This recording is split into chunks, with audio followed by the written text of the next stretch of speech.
10절에서 16절입니다. 하나님 말씀 사무엘상 6장 10절에서 16절까지 한 절씩 교독하겠습니다.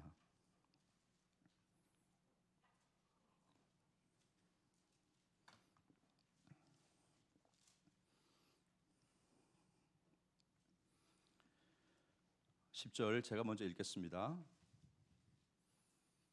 그 사람들이 그같이 하여 젖나는 소 둘을 끌어다가 수레를 메우고 송아지들은 집에 가두고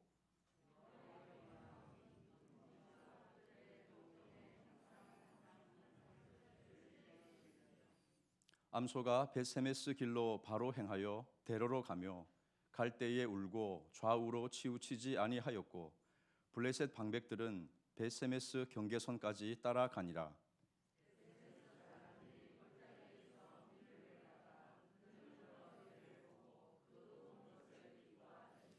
수레가 벳세메스 사람 여호수아의 밭 큰 돌 있는 곳에 이르러 선지라.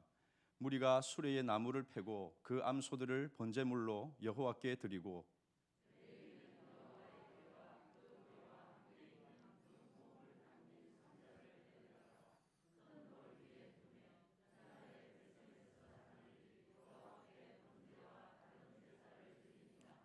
블레셋 5 방백이 이것을 보고 그날에 에그론으로 돌아갔더라. 아멘. 할렐루야, 반갑습니다. 예, 한 주간도 믿음으로 잘 지내고 계십니까? 예, 하나님의 손이 여러분들의 삶을 두르고 계시다 하는 이 사실을 여러분들 기억하시길 바랍니다. 나는 잘 느끼지를 못하고 볼 수 없지만 신실하신 하나님은 우리 삶 가운데 언제나 역사하시죠. 자기 백성을 책임져 주십니다. 여러분들의 삶에 잠깐의 어려움이 있고 또 위기가 있을지라도 우리는 눈을 들어서 하나님을 바라보고 또 하나님의 약속의 말씀을 붙들고 나아가야 될 줄로 믿습니다. 주님의 능하신 손, 그 손이 여러분들을 붙들고 있습니다. 오늘도 그것을 믿고 믿음으로 이 자리에 서 계신 줄로 믿습니다. 함께 우리 옆에 분에게 인사해 주십시오. 주님의 손이 함께 하십니다. 그렇게 한번 해주십시오. 주님의 손이 함께 합니다. 예. 힘내십시오 라고 한 번 더 힘있게 말씀해 주십시오. 힘내십시오. 오늘도 하나님이 살아계셔서 우리 가운데 말씀하여 주심을 또 우리가 이 시간도 사모하면서 나갔으면 좋겠습니다.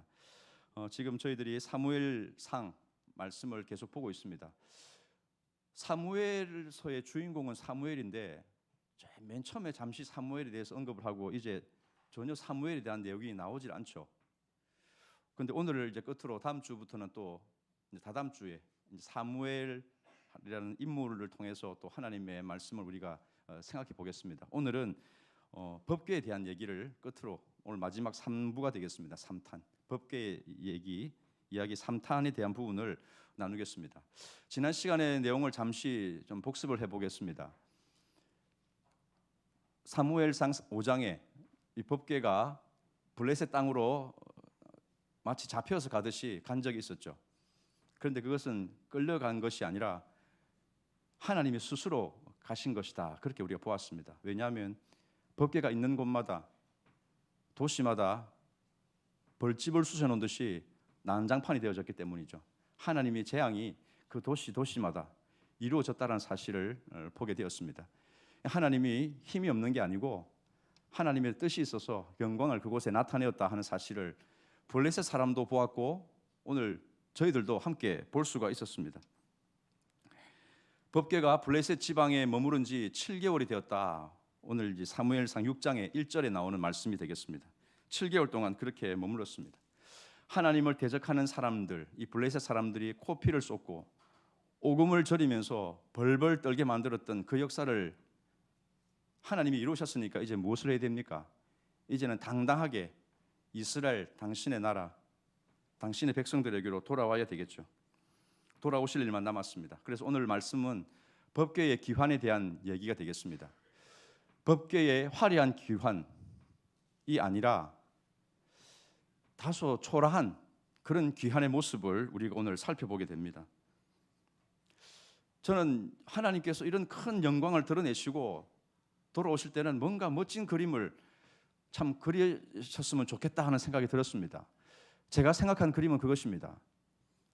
이 법궤가 이 블레셋 사람들이 보는 앞에서 두둥실 이렇게 떠오르는 거죠. 이렇게 쫙 떠오르면서 마치 이제 보란 듯이 내가 어떤 존재인지 너희들이 똑똑히 보았지, 이제 잘해라이 하고는 쫙 하늘 돌고 한 바퀴 쫙 돌다가 동쪽에 이스라엘 땅을 향해서 천천히 방향을 틀고는 쫙 하고 갑자기 팍 가시는 모습 멋지지 않습니까? 최 목사가 공상과학 영화를 많이 봤구나. 그런 그림이 참 멋있어 보입니다. 그럼 이스라엘 이 블레셋 사람들도 와 하면서 갑자기 막 무릎을 꿇고 막 하나님을 막 숭배하는 이런 그림을 저는 그렸는데, 오늘 이 본문의 내용은 그것과는 좀 거리가 멀죠. 날아서 가질 않습니다. 법궤는 암소가 끄는 수레에 실려서 터벅터벅 또 암소가 울면서 그렇게 갑니다. 이왕이면 황소로 했으면 더 좋았을 텐데 이 젖나는 이 암소, 이 힘없는 암소를 힘입어서 이렇게 가시는 장면인가 좀 뭔가 좀 아쉬운 그런 모습이 좀 드는 거죠. 그런데 오늘 우리는 이 사건을 통해서 하나님이 우리에게 주시는 교훈이 있다는 것을 우리가 기억했으면 좋겠습니다. 먼저 배경부터 좀 살펴보죠. 블레셋 방백들이 처음에는 아스돗, 그리고 가드, 에그론, 이 블레셋은 5개의 도시가 핵심이 되어서 형성되어진 도시 연맹체라고 말씀을 드렸습니다. 아스글론과 가사가 여기에 빠져 있는데 아마 거기도 영향권에 들어 있었지 않았을까 그렇게 생각을 합니다. 이 방백들이 이제 기겁을 하고는 자신들이 섬기는 다곤 신의 이 신관들에게 가서 자문을 구하죠. 우리가 어떻게 하면 좋겠느냐. 여기에 뒀다가는 우리가 다 망하게 생겼는데 이 법궤를 어떻게 해서든지 돌려보내야 되겠는데 어떻게 좀 하면 좋겠는가 하고 이렇게 자문을 구했죠. 신관들이 제안했던 요지가 그렇습니다. 여호와의 궤를 빈손으로 돌려보내서는 안 된다. 속건제를 드려야 된다. 그렇게 얘기를 했죠. 속건제. 이 속건제가 무엇입니까? 레위기에 나오는 이 속건제, 부지 중에, 그러니까 고의적이지 않은 상태에서 성물을 만졌을 때 죄를 용서받는 제사가 이 속건제입니다. 여기는 이제 배상의 성격이 들어있죠. 그 속건제를 드려야 된다. 금독종 5개. 그게 독종지향이 일어났으니까 금으로 이 독종의 형상을 만들어서 도시 5개를 상징하는 5개. 그리고 이 독종이 퍼뜨리게 된 전파의 주범이 쥐라고 보고는 쥐 형상으로 된 이 금쥐 5개를 만들어서 하나님께 제물로 바쳐야 된다. 그렇게 이 신관들이 제안을 했습니다. 그들이 잘 알지도 못하는 여호와 하나님께 이렇게 속건제를 드리는 이유가 무엇입니까? 그만큼 그들은 하나님의 재앙에 대해서 두려워했다는 거죠. 이 치명적인 공포가 그들에게 먼저 머물렀다는 겁니다. 그런데 이것은 그냥 해서는 되는 게 아니고 어떻게 해서든지 하나님의 이 진노를 가라앉히기 위해서는 우리가 이렇게 성의를 보여야 된다. 노여움을 푸시라 하는 그 의미가 이 속건제 속에 들어있다는 거죠. 5절 말씀을 한번 보여주시기 바랍니다. 5절 제가 읽겠습니다. 그러므로 너희는 너희의 독한 종기의 형상과 땅을 해롭게 하는 쥐의 형상을 만들어 이스라엘 신께 영광을 돌리라. 그가 혹 그의 손을 너희와 너희의 신들과 너희의 땅에서 가볍게 하실까 하노라. 아멘. 자, 여기 보니까 종기의 형상 그리고 쥐의 형상을 만들어서 이스라엘 신께 영광을 돌리라. 하나님께 영광을 돌리는 게 뭡니까? 이제 제물을 바치라 이 말씀이죠. 그러면 하나님의 진노가 가라앉고 재앙이 멈추게 될 거다라고 그 복술자들, 점쟁이들이 이야기를 했습니다. 이들의 이런 생각의 근거에는 그 과거에 이스라엘과 함께했던 이 출애굽 역사가 그들 속에 들어있다는 것입니다.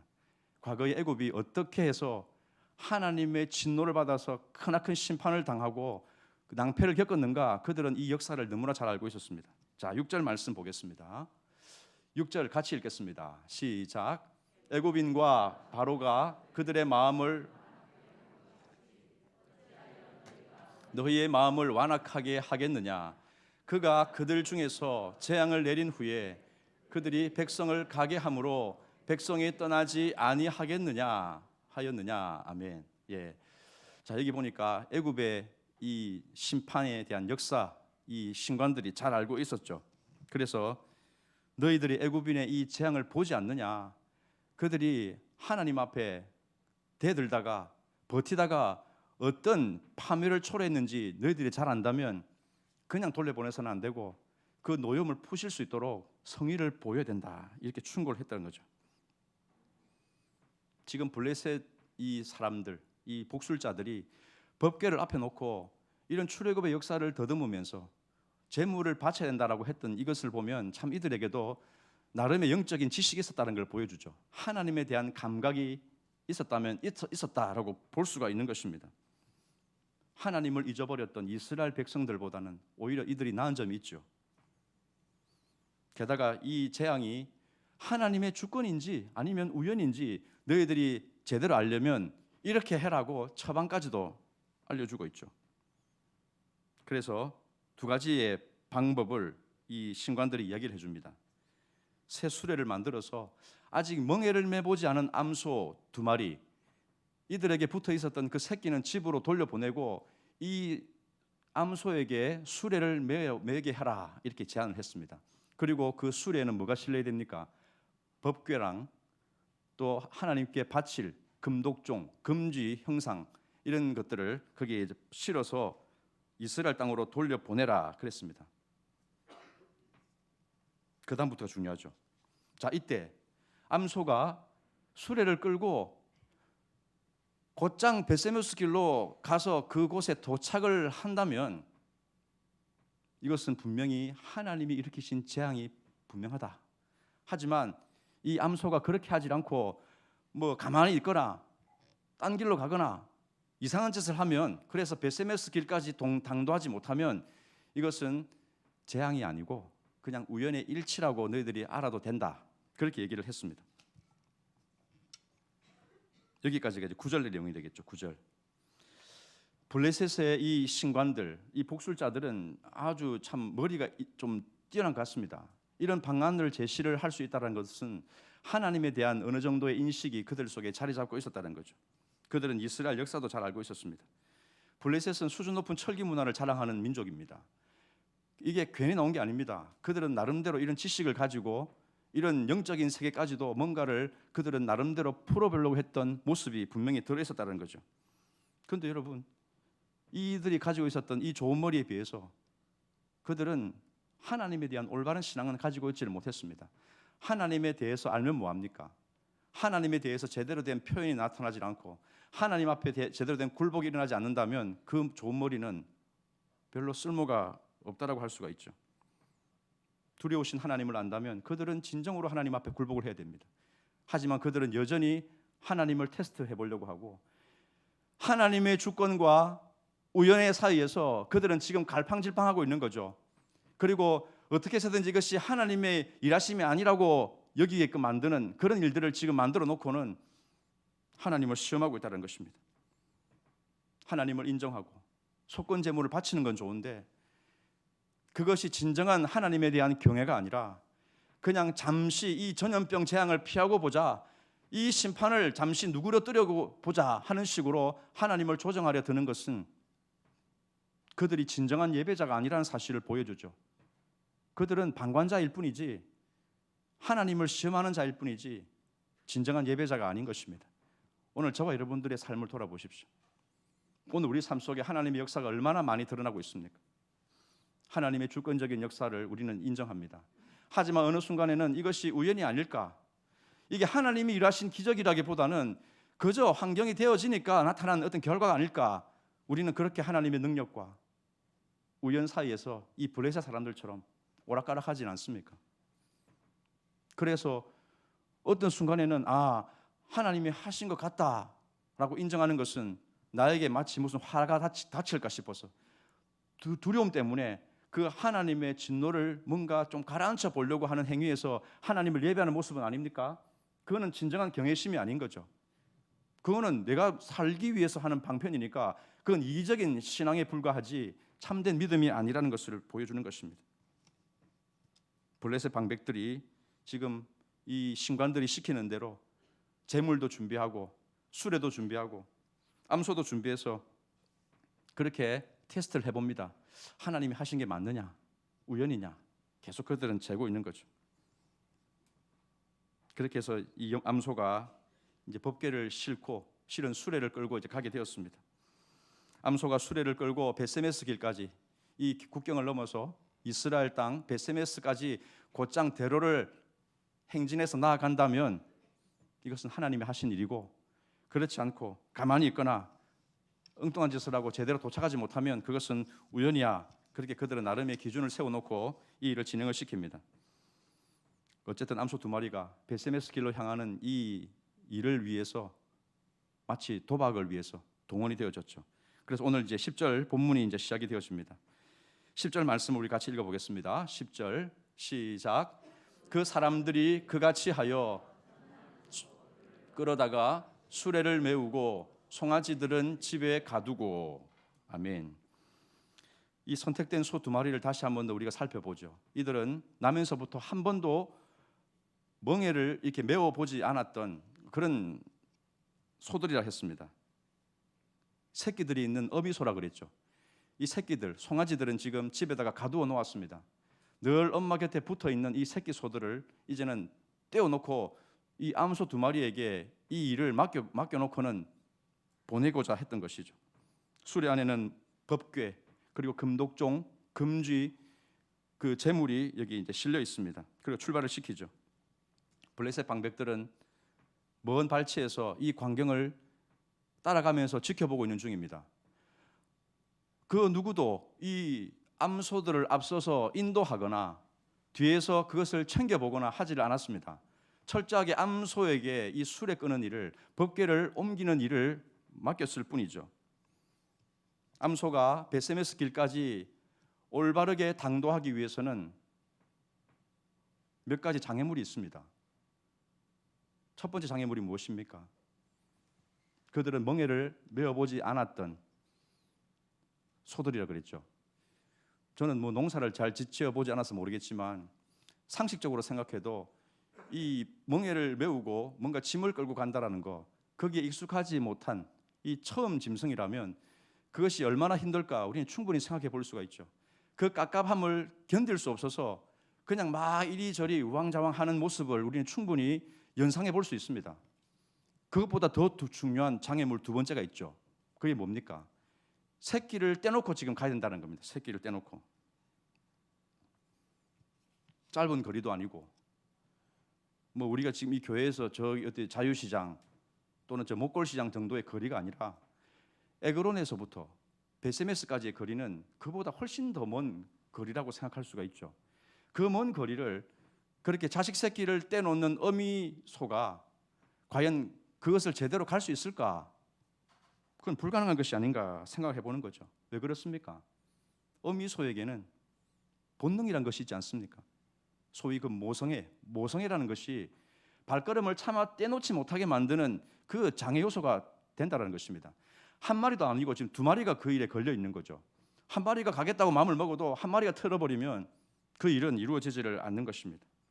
이 불가능한 미션을 지금 방백들이 어미소 두 마리에게 실험을 하고 있는 거죠. 도무지 성사되지 않을 것 같은 이 도박 같은 이 테스트, 하나님이 하신 일이라고 보기보다는 우연이라고 여기고 싶은 그들의 심리가 아마 여기에 반영되어 있지 않는가, 그런 생각을 해보게 됩니다. 12절 읽겠습니다. 12절 시작. 암소가 베세메스 길로 바로 행하여 대로로 가며 갈 때에 울고 좌우로 치우치지 아니하였고 블레셋 방백들은 베세메스 경계선까지 따라가니라. 아멘. 자, 암소가 출발했습니다. 그리고 이제 베세메스 길로 이제 쭉 나아가는 중이죠. 자, 여기 보니까 갈 때에 울고 좌우로 치우치지 아니했다라고 했습니다. 치우치지 않고 계속해서 그 길을 걸어가는 이 암소들의 모습을 보여주고 있습니다. 방백들은 멀리서 이 광경을 지켜보고 있는 중이고요. 새끼와 떨어진 상태에서 가보지 않았던 그 길을, 그리고 짧지 않은 그 길을 지금 걸어가고 있는 그 암소들을 우리가 상상해 보죠. 지금 울고 있습니다. 울고 있다는 것은 뭡니까? 새끼를과 떨어져 있다라는 이 슬픔이 그 속에 본능적으로 발동이 되어진다는 뜻이 아니겠습니까? 자, 14절 말씀 계속 보겠습니다. 14절 시작. 수레가 베세메스 사람 여호수아의 밭 큰 돌 있는 곳에 이르러 선지라.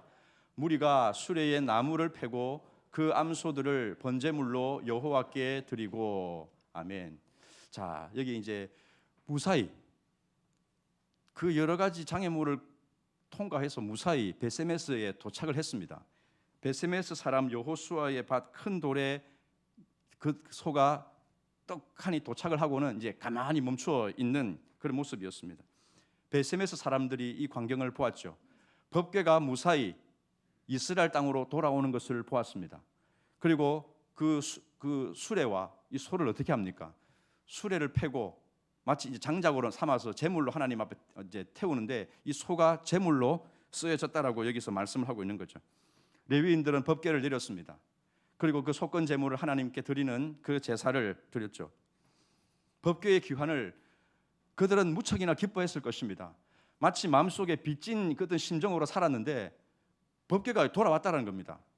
자, 여러분, 이스라엘 백성들이 이 법궤가 귀환하는 데 있어서 기여한 바가 무엇입니까? 사무엘상 6장에 나오는 이 법궤의 귀환에 있어서 이 이스라엘 백성들은 무엇을 했습니까? 아무것도 한 일이 없죠. 그냥 소를 잡아서 그냥 제사를 드리기만 했습니다. 하나님의 궤가 이스라엘 땅으로 돌아오는 데 있어서 결정적으로 공헌을 한 것은 무엇입니까? 소가 있죠. 소가 있습니까? 저는 이상하게 자꾸 이 암소에 자꾸만 눈이 머물고 있습니다. 저녁이 되니까 소고기가 생각나서 그런 건 아닙니다. 암소에 대해서 저는 말을 하고 싶습니다. 암소에 대해서. 암소 이야기를 우리는 돌아가 보겠습니다. 16절 한번 보겠습니다. 16절. 자, 같이 읽겠습니다. 16절 시작. 블레셋 5 방백이 이것을 보고 그날에 에그론으로 돌아갔더라. 아멘. 자, 여기 보십시오. 블레셋 방백이 여기까지 와가지고 어떤 일이 벌어지는지를 보고는 에그론으로 돌아갔다 했습니다. 자, 그럼 또 질문합니다. 방백들이 본 것은 무엇입니까?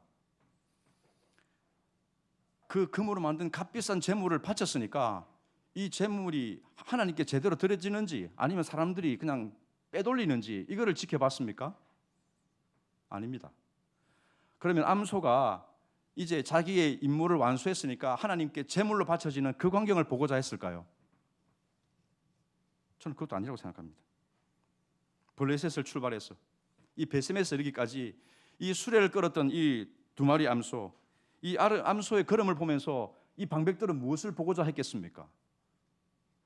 야, 암소 저놈 보게 새끼를 떼놓고도 저렇게 갈 수 있다니, 야, 근성이 대단한데, 뭐 이렇게 하면서 암소를 막 이렇게 좋게 평가를 했겠습니까?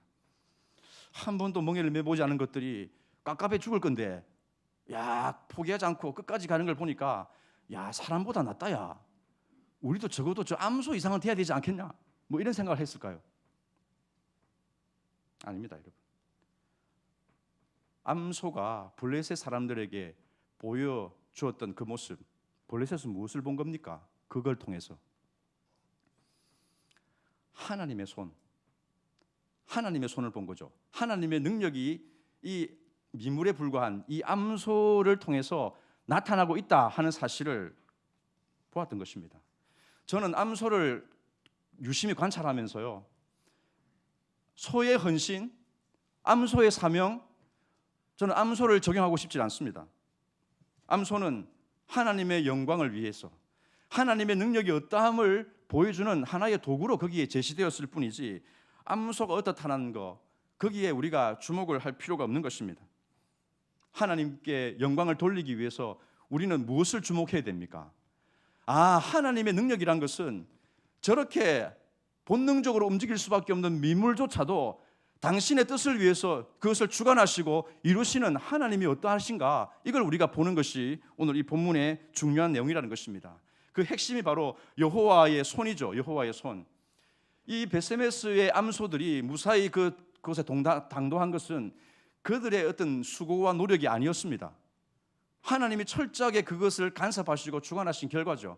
그러니까 암소를 우리가 칭찬하거나 암소가 어떻다는 것을 바라보는 게 아니라 하나님의 손이 얼마나 대단한가를 보여줍니다. 그렇게 함으로써 이 블레셋 지역에서 일으켰던 이 재앙들이 그냥 우연의 일치가 아니라 하나님이 살아계셔서 원수들을 정복하시고 심판하고 계시다라는 사실을 분명하게 거기서 증명하고 있는 것이 아니겠습니까?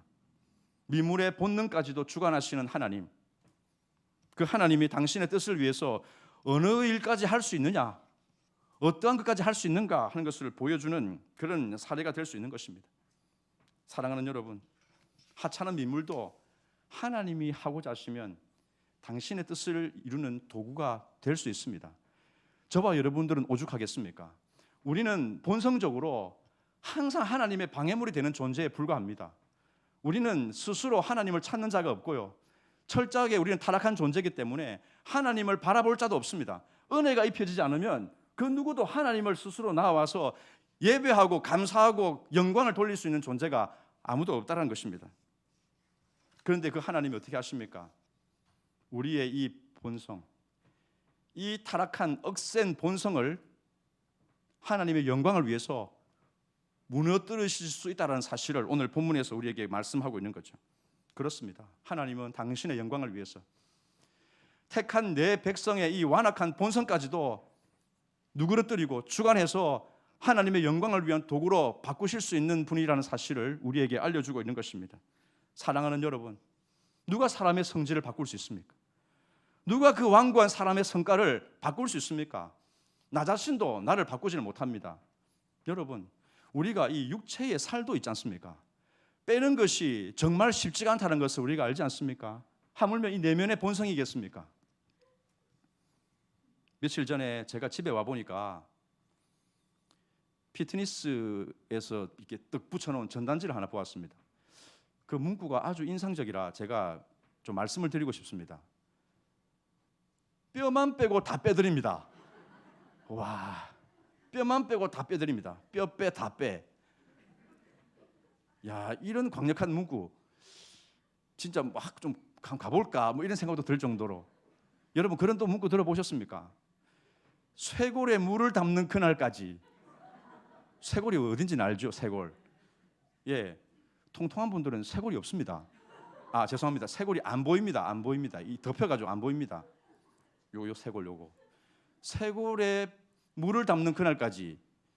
그거는 그 피트니스에서 그렇게 책임을 져준다는 거죠. 일반 사람들은 다이어트가 그렇게 쉽지 않다는 것을 반증하는 거 아닙니까? 그런데 쏙 빼가지고 살을 물을 담아놓게 하겠다. 다이어트가 그렇게 힘들다는 겁니다. 저희 집에 저와 함께하는 한 사람이 있습니다. 첫 애기 돌 때부터 다이어트 한다고 열심히 달려가고 있는 한 사람이 있습니다. 그런데 여전히 그 몸매를 유지하고 오늘도 열심히 걷고 있는 저희 아내입니다. 그 첫 애가 지금 중3이 되었는데 열심히 걷는데 몸은 그대로입니다. 몸은 물 보기에 따라서 좀 빠져 보인다 이런 말씀하시는 분도 있겠지만 살 빼는 게 그렇게 어려운 겁니다. 살 빼는 게. 그런데 여러분, 이 살 빼는 거 말고요, 우리 내면의 이 본성, 이 성질, 이 빼는 건 이거는 거의 불가능하다 보여지지 않습니까? 불가능합니다. 불가능해. 그런데 여러분, 오늘 말씀이 우리에게 무엇을 가르쳐 줍니까? 하나님이 하고자 하시면 그게 된다라는 것을 말해주고 있는 거죠. 이스라엘 백성들의 이 본성을 보십시오. 한마디로 말하면 그들의 본성은 목이 곧은 백성이라고 했습니다. 목이 곧은. 그게 무슨 말입니까? 안 변한다는 거죠. 이 반역적인 성향이 안 변한다는 겁니다. 광야 기간을 지나면서 그들이 보여줬던 그 본성이 정말 우리에게 와닿는 거죠. 그들은 늘 불평합니다. 없으면 없다고 신세 타령하고 불평을 늘어놓습니다. 그들에게 하나님이 뭔가를 주시면 그들은 나아집니까? 아닙니다. 있으면 또 없는 걸 가지고 또 불평합니다. 만날 그렇게 내려줘서 양식에 아무 부족함이 없게 하셨는데 이 맛도 없는 거 이제 못 먹겠다, 딴 거 달라, 그렇게 요구하는 자들이 이 목이 곧은 백성 이스라엘이죠. 하나님의 말씀보다 자신의 의지를 더 믿고 따라가기를 좋아하는 이 본성을 누가 바꿀 수 있습니까? 언제나 그들은 욕심을 부렸습니다. 그리고 하나님 앞에 늘 원망했죠. 광야 시대뿐입니까? 이스라엘 가나안으로 들어가서도 마찬가지죠. 그 좋으신 하나님을 모시고 살아가면서도 그들은 하나님께 온전히 시선을 두지는 않습니다. 나에게 더 좋은 것을 둘 수 있는 바알에게 자꾸만 눈을 돌리죠. 그래서 바알에게 뭔가를 복을 구하는 이 참 혼합주의, 이런 참 양다리 걸치는 이런 신앙, 그 본성이 참 바뀌지를 않는 것입니다. 하나님이 만약에 사람 속이라면 어떻겠습니까? 속이 터져도 12번 더 터지지 않겠습니까? 무한하신 그 인격을 가지신 하나님이 우리에게 인자와 자비를 베풀어 주시고 한없이 오래 참으시는 그 성품이 있기 때문에 이스라엘 백성들이 살아남을 수 있는 겁니다. 오늘 저와 여러분들은 어떻습니까? 우리도 마찬가지죠. 여호와의 자비와 긍휼이 무궁하시기 때문에 저와 여러분들이 오늘도 진멸되지 않고 이 자리에 있는 것입니다. 하나님의 용서해 주시는 사랑이 아침마다 새롭기 때문에 여러분들이 아침에 자고 일어나면 내 숨이 붙어 있네, 와 이럴 수가 있나 감사할 수 있어야 됩니다. 왜냐하면 이 전날의 죄악을 여러분들이 생각해 보면요, 아침에 내가 눈을 뜨고 살아난다는 거, 일어난다는 거 생각해 볼 수 없죠. 그런데 하나님의 그 자비하심이, 그 은혜로우심이 오늘 우리를 이곳에 살게 한다는 사실을 우리는 감사해야 되는데 그걸 알지를 못합니다. 없는 것에 대한 불평뿐이죠. 하나님이 있기나 한 건가? 내가 이렇게 복을 받고 있는 것이 정말 하나님의 은혜가 아니라 이게 우연이 아니냐? 그냥 될 때가 되니까 그냥 나에게 찾아온 게 아닐까? 그런 식으로 자꾸만 변심해버리고자 하는 게 우리 인간의 모습이라는 거죠. 이스라엘 백성들과 똑같습니다. 위대하신 하나님, 그 하나님을 제대로 알아들일 능력이 우리에게는 없지 않는가 싶은 거죠.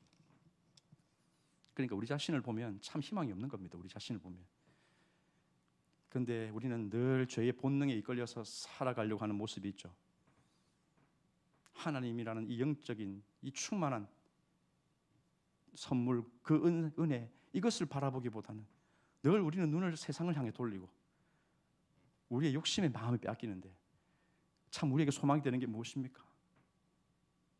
그런 우리를 하나님이 오셔서 바꿔놓으신다는 거 아닙니까? 바꿔놓으신다. 우리 내면의 이 거친 본성을, 이 고집스러운 이 자아를 주님께서 바꿔놓으시는 역사가 오늘도 우리 가운데 일어나기 때문에 참으로 우리는 그 하나님 앞에 영광과 찬송을 올려드릴 수밖에 없는 것입니다.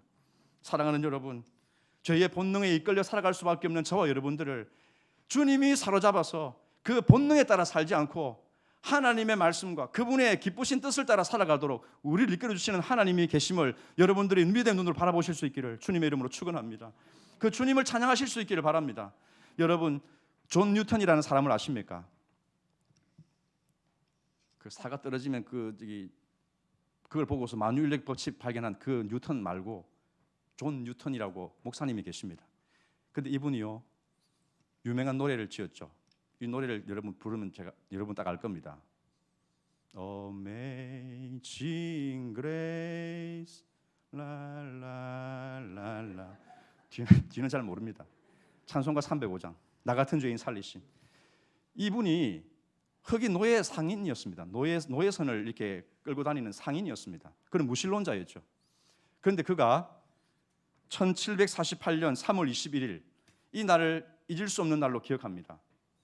그가 하나님을 체험한 날이고 회심한 날이기 때문이죠. 그 시점을, 그때를 기점으로 그는 달라진 삶을 살게 되죠. 노예를 팔아먹고 방탕하게 그지없는 그 죄악된 본성으로 살아가던 이 뉴턴 목사님이 그 이후로부터는 런던, 올리 이런 곳에 지역 교회를 섬기는 목사님으로 43년 동안 봉사를 하게 됩니다.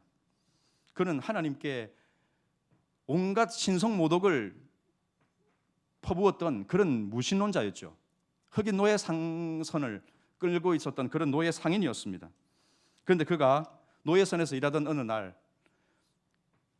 극심한 폭풍우를 만나게 되죠. 1년에도 그는 수차례씩 항해를 하기 때문에 늘 이 풍랑의 위험에 이렇게 시달렸는데 그날따라 너무나 세차고 무서운 그런 풍랑이 밀어닥치기 시작했습니다. 갑판에서 일하던 선원들이 순식간에 눈앞에서 사라져버리는 것을 보면서 공포에 시달렸죠. 완전히 공포감에 사로잡혀 버렸습니다. 처음으로 그가 하나님의 은혜가 지금 필요하다는 것을 느끼게 되었습니다. 하나님의 존재를 몰랐는데 너무나 무서운 광경에 직면하니까 이제 나는 하나님의 은혜가 필요하다라고 절박한 심정이 되었다는 것이죠. 밤새도록 그가 펌프질을 하고 키를 잡고 노를 잡아가지고 이렇게 해보려고 했는데 되지 않는 그런 상황들을 경험하면서 자신의 영적인 상태에 대해서 다시 한번 돌아볼 수 있는 그런 기회가 가졌다고 그러니까 그가 회고를 하고 있습니다. 그때 그는 기도란 걸 했다 했습니다. 기도를 하려고 했는데 하나님과 자기 사이에 엄청난 이 괴리감이 있다 보니까 기도가 되질 않았습니다. 하나님을 아버지라고 부르는 게 될 수가 없었습니다. 그 마음속에 있는 그 불경건함, 그 깊은 그 모습들이 보면서 그는 어찌할 방도를 모르고 절망에 사로잡혔죠. 그래서 그때 그는 처음으로 이런 질문을 했습니다. 내가 어떻게 해야 믿음을 얻을 수 있습니까? 내가 어떻게 해야 믿음을 얻을 수 있습니까? 이 존 뉴턴은 그때 주변에서 성경책을 하나 찾게 됩니다. 이리저리 뒤척거리다가 누가복음 11장 13절 말씀에 눈이 머무르게 되죠. 거기서 도움의 손길을 발견하게 됩니다. 거기에 이런 말씀이 들어있죠. 너희가 악할지라도 좋은 것을 자식에게 줄 줄 알거든 하물며 너희 하늘 아버지께서 구하는 자에게 무엇을요? 성령을 주시지 않겠느냐. 그 말씀에 눈이 머무르게 되었습니다. 그때 생각했죠. 만약 이 책이 진실이라면 이 약속도 진실일 것이다. 나는 바로 그 성령님이 필요하다. 하나님께서 이 책 전체를 기록하셨다. 그리고 구하는 자에게 성령을 주시겠다고 약속하셨다. 그러므로 나는 성령을 받기 위해 구해야만 한다. 이 약속이 하나님에게서 나온 것이라면 그분의 말씀은 이루어질 것이다. 풍랑은 잠잠해지고 그가 성경을 읽고 기도하면서 깊은 경건 가운데로 나아갔습니다. 그리고 그가 이제 그 이후로 2주간의 자기의 내면의 변화를 기록해 놓고 있었던 그 내용을 제가 읽어드리겠습니다. 아일랜드에 도착하기 전 나의 기도는 모두 응답받았다. 복음이 진리라는 것과 복음이 내 모든 필요를 채우기에 가장 적합하다는 것에 대해 만족할 만한 증거를 얻어낸 것이다. 나는 전능하신 구세주를 앙망하며 서 있었다. 그리고 신약 성경에 묘사된 그분을 만났다. 나는 더 이상 무신론자가 아니다. 이전의 방탕한 모습을 모두 내버렸다. 그리고 새로운 신앙을 가졌다. 아무 자격 없는 내게 감당치 못할 자비가 내려지는 것을 몸소 겪은 것이다. 그 자비는 나를 수많은 위험에서 안정하게 지켜주었다. 나의 지나온 삶을 돌아보면 후회스럽다. 이제 나는 즉각 돌이켜 목적이 분명한 삶을 찾았다. 입술의 악한 습관으로부터 당장 자유해졌다.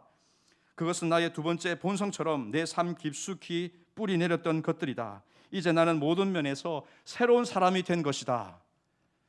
뉴턴 목사님이 그렇게 자기의 이 변화를 기록으로 남겼습니다. 사랑하는 여러분, 오늘 우리가 이 사무엘상 6장 법궤의 기환, 암소의 이 본성을 주관하시면서 그 뜻을 이루시는 걸 보면서 진정으로 하나님께 영광을 돌리는 것이 무엇인지를 생각해 보기를 원합니다. 그냥 제물을 바치고 제사를 드리고 이게 아니고 이 하나님의 손이 어떻게 일을 하셨는지를 들여다볼 수 있는 것이 하나님께 영광을 돌리는 방법입니다. 본성을 바꾸는 것입니다. 이 타락한 본성을 억누르시고 하나님께서 어떻게 그 사람을 바꾸어 가시는가를 주목하는 것, 이것이 바로 하나님께 영광을 돌리는 방법이 되는 거죠. 우리는 자꾸만 하나님을 거스릅니다. 우리의 생각은 하나님을 대적하죠.